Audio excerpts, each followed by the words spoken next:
Halo teman-teman, selamat datang di mana ya? Ini di Instagram dan di YouTube lah ya. Karena ini aku rencananya mau upload di dua tempat, di Instagram dan juga di YouTube. Makanya aku buat portrait kayak gini, bukan landscape.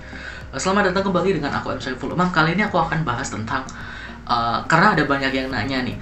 Uh, Bukan banyak yang nanya sih, kayak banyak yang cerita bahwa mereka itu pengen resign dari kantornya untuk menjalankan bisnis karena dipikirnya bisnis itu gampang, bisnis itu enak, kita bisa melakukan banyak hal, kita bisa cuma di rumah aja, kita bisa sambil rebahan juga, bisa ya ngapain aja bebas. Sementara kondisinya sekarang itu teman-teman banyak yang cerita kalau kerjaannya di kantor itu susah, kemudian atasannya itu galak banget, kerjanya numpuk banget, lembur sampai malam dan sebagainya. Nah, mereka pengen berbisnis daripada ya itu tadi kerjaan kayak gini banyaknya, sedangkan gaji ya biasa-biasa aja kayak gitu. Nah, dan aku pribadi memang dulu awalnya itu kan karyawan juga, dan aku memutuskan untuk resign dan full 100% di bisnis dan juga content creator. Nah, tapi teman-teman, aku saranin banget kalau teman-teman itu resign hanya karena pekerjaannya teman-teman itu berat dan beralih ke bisnis karena merasa bahwa bisnis itu enak, bisa ngapain aja, teman-teman salah besar. Jangan resign dulu. Karena kalau teman-teman itu di pekerjaan itu teman-teman sebenarnya lebih enak. Kenapa? Karena teman-teman bisa kerja mungkin dari jam 9 sampai jam 5 sore, 9 to 5. Tapi di bisnis 24 jam, 7 hari seminggu. Jadi nggak ada istirahatnya. Kalau di awal-awal ya, nggak ada istirahatnya. Bahkan tidur pun teman-teman harus memikirkan next kedepannya ini pakai strategi promosi apalagi ya kayak gitu. Di awal-awal ya emang kayak gitu. Di masa-masa strugglingnya itu kayak gitu. Jadi aku sarankan jangan dulu. Itu kerjaannya bakal lebih banyak gitu loh, bakal lebih berat di awal-awal.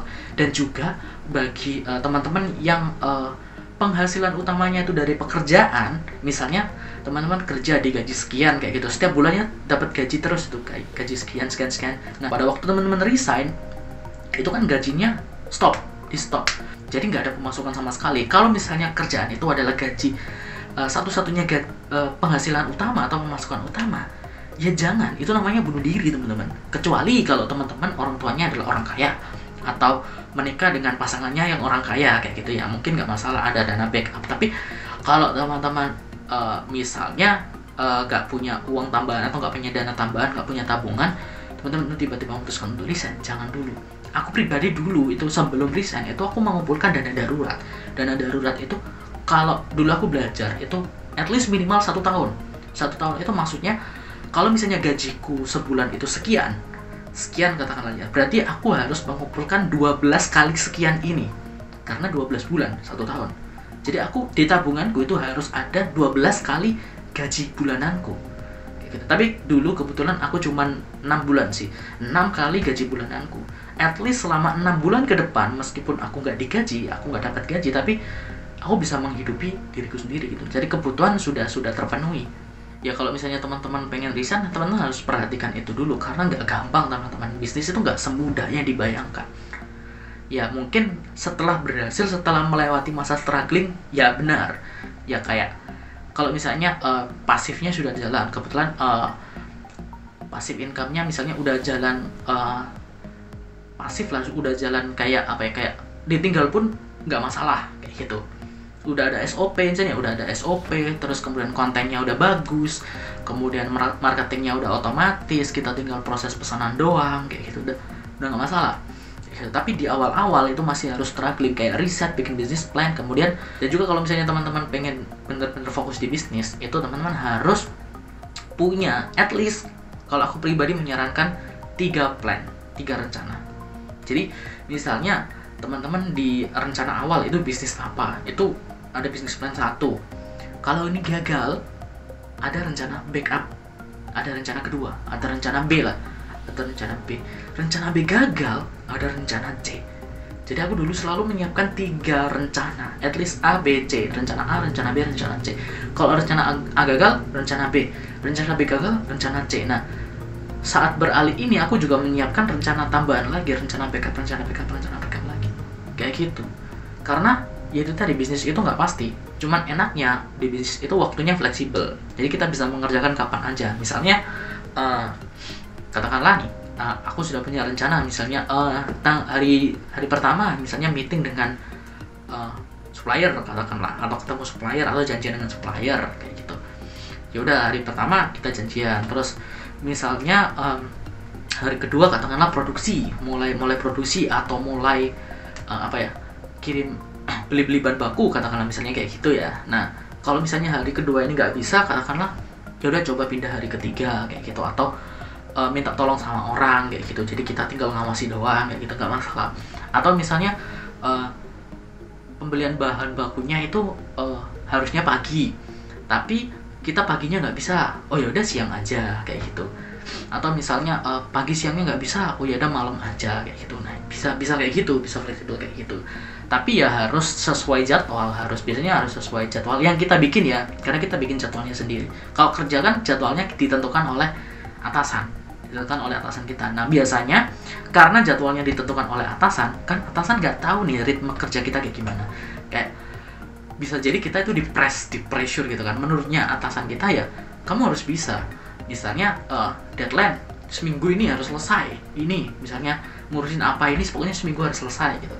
Ya udah kita mau nggak mau seminggu harus selesai. Nah kalau di bisnis kita ngejadwalin diri kita sendiri, misalnya kita mampunya dikerjakan dalam waktu kerjaan ini dikerjakan dalam waktu 2 minggu, ya udah kita set 2 minggu gitu. Enaknya memang kayak gitu. Dan juga sebelum resign teman-teman harus belajar dulu tentang bisnis, tentang misalnya marketing itu kayak gimana, tentang produksi itu kayak gimana, tentang riset produk itu kayak gimana, legalitas itu kayak gimana. Jadi teman-teman harus at least tahu dasarnya dulu lah. Nah kalau aku pribadi dulu, aku belajar dari semua orang yang ada di kantorku. Jadi aku dekatin semua orang yang ada di kantorku untuk belajar. Jadi misalnya aku pengen belajar marketing, ya udah aku dekatin orang marketing. Aku ya tanya-tanya, aku kayak ya belajarlah dari dia caranya kayak gimana. Kalau bisa aku ikut gitu. Kalau misalnya lagi marketing aku ikut supaya aku bisa memperhatikan. Aku belajar juga dari temanku misalnya di finance katakanlah, ya aku deketin dia, kemudian aku belajar. Aku ngelihat oh caranya dia ngitung misalnya kas itu kayak gimana, ngitung laba rugi, bikin neraca itu kayak gimana, aku belajar. Kemudian aku juga belajar dari temanku yang HRD katakanlah HR. Nah dia kayak ngerekrut karyawan itu kayak gimana, kemudian ngasih nilai KPI itu kayak gimana, kemudian misalnya ngitung payroll atau pembagian gaji itu kayak gimana. Nah itu aku belajar, aku pelajari semuanya. Kemudian di bagian legal, misalnya di bagian perizinan, ya aku dekati mereka, aku tanya ke mereka ini kayak gimana kayak gitu. Nah agar kayak gitu, aku biasanya itu selalu punya prinsip kayak gini. Yang penting aku harus ibaratnya kayak membuat diriku sebagai orang yang bodoh di depan mereka. Meskipun aku tahu sesuatu, aku gak akan ngomong. Jadi misal nih aku belajar tentang marketing katakanlah, cara misalnya biar klien ini deal itu kayak gimana, misalnya closing, biar klien ini closing itu kayak gimana, atau cara pertama kali menawarkan produk itu kayak gimana, apakah harus kayak gimana. Nah sebenarnya aku sudah tahu, tapi aku pengen tahu pendapatnya mereka itu seperti apa yang mereka terapkan, apa yang mereka lakukan, aku pengen tahu kayak gitu. Terus misalnya katakanlah HRD katakanlah merekrut karyawan, ya dilihat dari karyawan ini kayak gimana, apa sih yang dilihat. Misalnya kalau karyawan ini katakanlah di interview itu kayak gimana sih caranya yang interview. Nah sebenarnya aku pribadi udah tahu kayak gitu, cuman aku pengen tahu pendapatnya mereka sehingga aku diam, sehingga pada waktu mereka menjelaskan aku kayak gitu, kayak gitu ya kayak gitu. Jadi aku lebih milih untuk mendengarkan mereka daripada kayak iya aku udah tahu kayak gitu. Enggak, ya kayak gitu. Biar apa? Biar mereka menceritakan lebih banyak. Biar mereka ngasih tahu aku lebih banyak, karena aku butuh informasi itu, aku butuh pendapat mereka. Karena belum tentu yang aku pelajari sendiri itu belum tentu benar, karena aku belum praktek. Sedangkan mereka udah praktek. Kayak gitu. Sehingga aku ya itu tadi, aku pengen tahu pendapat mereka, jadi aku mendengarkan mereka, dan semakin mereka itu didengarkan, maka mereka akan semakin cerita lebih banyak. Tapi kalau kita itu membantah mereka, biasanya mereka itu, atau kita menunjukkan bahwa kita itu lebih bisa dari mereka, biasanya mereka akan lebih diem kayak gitu. Nah pada waktu itu aku gak mau kayak gitu, karena aku pengen belajar dari mereka sehingga aku aja yang diem kayak gitu. Makanya mungkin buat teman-teman kantorku yang dulu mikirnya bahwa kok aku anaknya pendiam banget sih, ya memang sengaja biar aku dapat informasi lebih banyak dari kalian kayak gitu, biar aku dapat informasi lebih banyak, karena aku pengen menjalankan bisnis, aku perlu tahu itu semua kayak gitu. Itu caraku ya, itu cara, mungkin cara kalian berbeda-beda, tapi itu tadi, at least sebelum berbisnis kalian harus tahu dulu dasar-dasarnya. Dan tidak hanya itu, setelah itu kalian juga harus kalau bisa itu bisnis sampingan dulu. Sebelum resign benar-benar totally 100% fokus di bisnis, kalian harus belajar dulu bisnis sampingan dulu. Misalnya bisnis dropship, atau misalnya waktu di luar kerja kita misalnya Sabtu Minggu libur ya, coba aja bisnis, coba aja ke pameran, coba aja jualan di pinggir jalan atau di mana kayak gitu, di pasar minggu atau pasar malam biasanya kayak gitu. Nah, dan aku melakukan semua itu untuk apa? Untuk belajar. Oh, gimana caranya ngelayani konsumen? Oh, konsumen ini pengennya seperti apa? Oh, kalau bisnis itu kayak gimana? Misalnya ikut pameran itu rasanya kayak gimana sih? Apa sih yang perlu dipersiapkan kayak gitu. Nah, itu ya harus kita tahu. Meskipun kita bisnisnya online, tapi hal-hal seperti saat kita menghadapi konsumen itu benar-benar kita harus dapat pengalamannya loh. Even kita itu cuma jualan online, tapi kalau misalnya kita itu udah pernah nih ngelayani konsumen secara langsung, udah pernah misalnya nawarin produk, ngasih brosur, katakanlah pada waktu pameran misalnya ngasih brosur, terus ngejelasin tentang produknya, kita jualan produk kayak gini, kita ada produk kayak gini, produknya bisa kayak gini, ini boleh silahkan lihat ke booth kami. Nah, misalnya kayak gitu ya, itu kita dapatkan dari pengalaman dulu.